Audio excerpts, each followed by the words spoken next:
ನಮಸ್ಕಾರ ವೀಕ್ಷಕರೇ, welcome to Radha's kitchen. ಇವತ್ತು ನಾನು ಮಸಾಲೆ ದೋಸೆ ಹೇಗೆ ಮಾಡೋದು ಅಂತ ತೋರಿಸ್ತಾ ಇದ್ದೀನಿ. ನೋಡಿ, ನಾನು ಈ ಗ್ಲಾಸಲ್ಲಿ 3 ಗ್ಲಾಸ್ ಅಕ್ಕಿ ಹಾಕ್ಕೊತಾ ಇದ್ದೀನಿ. ಇದು ದೋಸೆ ಅಕ್ಕಿನೇ ಅಂತ ಸಿಗುತ್ತೆ, ಇಲ್ಲಾಂದರೆ ಸೊಸೈಟಿ ಅಕ್ಕಿ ಸಿಗುತ್ತಲ್ಲ ಅದರಲ್ಲಾದರೂ ಮಾಡಿಕೊಂಡ್ರೂ ಚೆನ್ನಾಗಿರುತ್ತೆ.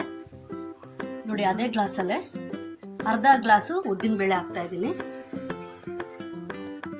ನೋಡಿ, ಅದೇ ಗ್ಲಾಸಲ್ಲೇ 1 ಗ್ಲಾಸು ಕುಸುಬ್ಲಕ್ಕಿ ಹಾಕ್ತಾಯಿದ್ದೀನಿ. ನೋಡಿ, ಅಂಗಡಿಲೆಲ್ಲ ಸಿಗುತ್ತೆ, ರೇಷನ್ ಅಂಗಡಿಲೆಲ್ಲ ಕುಸುಬ್ಲಕ್ಕಿ ಅಂದರೆ ಕೇಳಿದ್ರೆ ಕೊಡ್ತಾರೆ. ಕುಸುಬ್ಲಕ್ಕಿ ಹಾಕ್ತಾಯಿದ್ದೀನಿ. ನೋಡಿ, ನಾನು ಸ್ವಲ್ಪ 1 ಹಿಡಿ ಆಗೋಷ್ಟು ಸಬ್ಬಕ್ಕಿ ತೊಗೊಂಡಿದ್ದೀನಿ.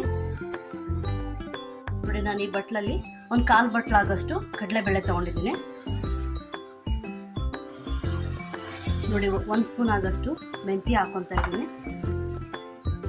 ನೋಡಿ, ಇವಾಗ ಇದನ್ನು ಚೆನ್ನಾಗಿ ತೊಳ್ಕೊಂಡು ಒಂದು 5-6 ಗಂಟೆ ಕಾಲ ನೆನೆಸಿಟ್ಕೊಳ್ಳೋಣ. ನೋಡಿ, ಇವಾಗ ಅಕ್ಕಿ ಚೆನ್ನಾಗಿ ನೆಂದಿದೆ. ನೋಡಿ, ಇವಾಗ ನಾನು ಇದನ್ನ ಗ್ರೈಂಡ್ರಿಗೆ ಹಾಕ್ಕೊತಾ ಇದ್ದೀನಿ.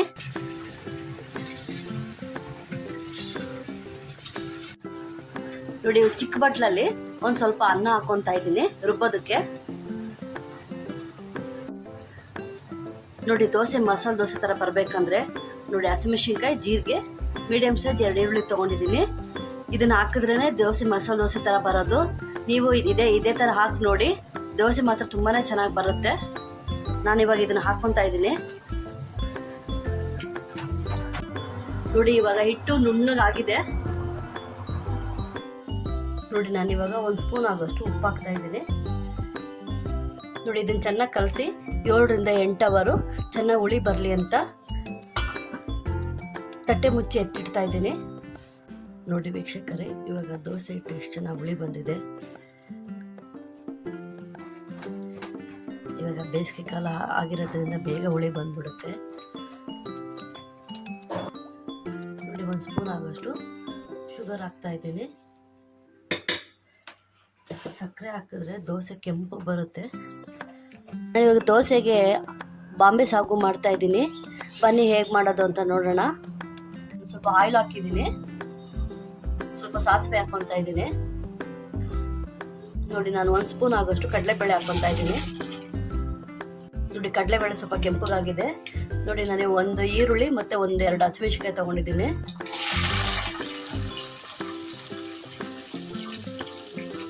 ನಾನು ಸ್ವಲ್ಪ ಕರಿಬೇವು ಸೊಪ್ಪು ಹಾಕ್ತಾ ಇದ್ದೀನಿ.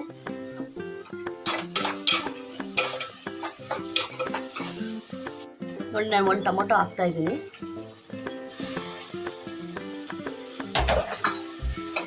ನೋಡಿ, 1 ಸ್ಪೂನ್ ಆಗೋಷ್ಟು ಉಪ್ಪು ಹಾಕ್ತಾ ಇದ್ದೀನಿ.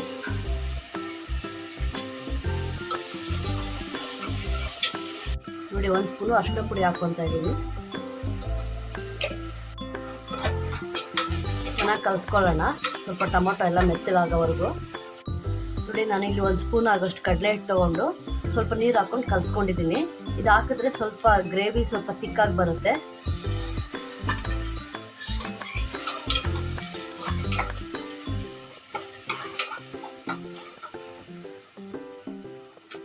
ಇದು ನೋಡಿ, ನಾನು ಆಲೂಗಡ್ಡೆ 4 ತೊಗೊಂಡಿದ್ದೆ ಮೀಡಿಯಮ್ ಸೈಜ್ದು.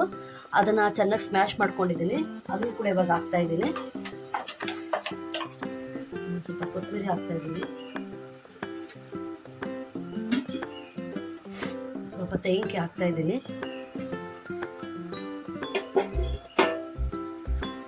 ಚೆನ್ನಾಗಿ ಕಲಿಸ್ಕೊಳ್ಳೋಣ. ನೋಡಿ, ಲಾಸ್ಟಲ್ಲಿ ಸ್ವಲ್ಪ ಗರಂ ಮಸಾಲೆ ಹಾಕ್ತಾ ಇದ್ದೀನಿ. ಗರಂ ಮಸಾಲೆ ಹಾಕಿದ್ರೆ ಗ್ರೇವಿ ತುಂಬ ಚೆನ್ನಾಗಿರುತ್ತೆ.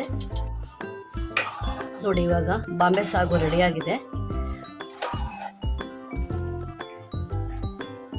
ನೋಡಿ, ಇವಾಗ ದೋಸೆ ಮಾಡ್ತಾ ಇದ್ದೀನಿ. ಮೊದಲು ಸ್ವಲ್ಪ ನೀರು ಹಾಕೊಳ್ಳೋಣ.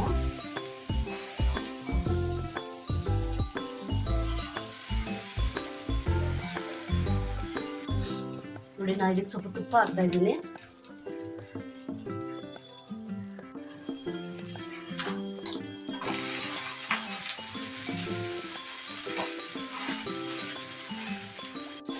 ನೋಡಿ ವೀಕ್ಷಕರೇ, ಮಸಾಲೆ ದೋಸೆ ಮತ್ತು ನೋಡಿ ಮಸಾಲೆ ದೋಸೆ ಮತ್ತು ಬಾಂಬೆ ಸಾಗು, ಅದ್ರ ಜೊತೆಗೆ ನಾನು ಗಟ್ಟಿ ಚಟ್ನಿ ಕೂಡ ಮಾಡ್ಕೊಂಡಿದ್ದೀನಿ. ನೋಡಿ, ಚೆನ್ನಾಗಿದೆ.